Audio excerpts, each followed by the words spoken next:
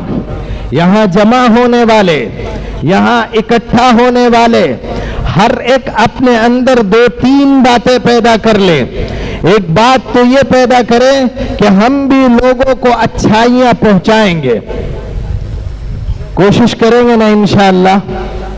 دوسری کوشش یہ کریں جہاں نفرت ہوگی وہاں محبت کو عام کریں گے. جو ہمارے نبی صلی اللہ علیہ وسلم نے اس دنیا کو پیغام دیا ہے، اس پیغام کو اور اس سیرت کو ہر انسان تک پہنچائیں گے. تیسری بات، آپ حضرات سے یہ میری آخری درخواست ہے کہ یہ تہیہ کر لیں کہ شروع سے آخر تک اس پروگرام کو سماعت کریں گے اور یہاں جو علماء کرام نصیحت فرمائیں گے ان نصیحتوں کو اپنے دامن سے باندھ لیں گے اور اپنے دلوں میں بسا لیں گے اور اسی بات کو پوری دنیا میں پہنچانے کی فکر کریں گے نا انشاءاللہ. میں اپنی بات یہیں پر ختم کر رہا ہوں. وآخر دعوانا ان الحمدللہ رب العالمین. جزاکم اللہ. ہمارے مفتی صاحب نے وقت کی نزاکت کو ملحوظ رکھا اور نہایت جامع مختصر انداز میں اپنی مکمل بات کہہ دی. اپنا درد سید ولد آدم خیر الانام، اس پہ لاکھوں درود، اس پہ لاکھوں سلام.